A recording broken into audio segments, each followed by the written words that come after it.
নেপালে সোনার দোকানে কাজ করতে গিয়ে আটকে পড়েছেন গোঘাটের শেওড়ার 20 থেকে 22 জন স্বর্ণশিল্পী। উৎকণ্ঠায় দিন কাটছে পরিবারের, পাশে থাকার আশ্বাস গোঘাটের বিধায়কের।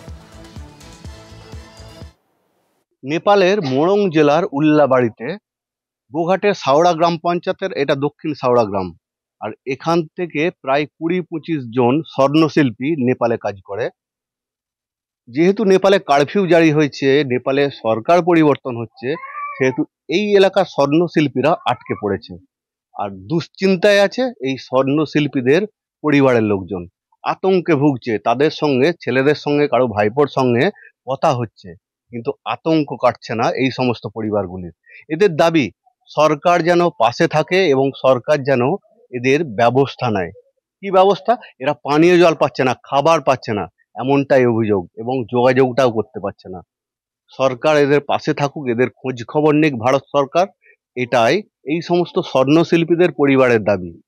এদের কষ্টে দিন কাটছে, কারণ ঘরের ছেলেরা যদি ঘরে না ফেরে, এমনকি এলাকায় যে দোকানে কাজ করে সেই দোকান তালা দিয়ে ভেতরে বসে আছে বেশ কয়েকদিন ধরে।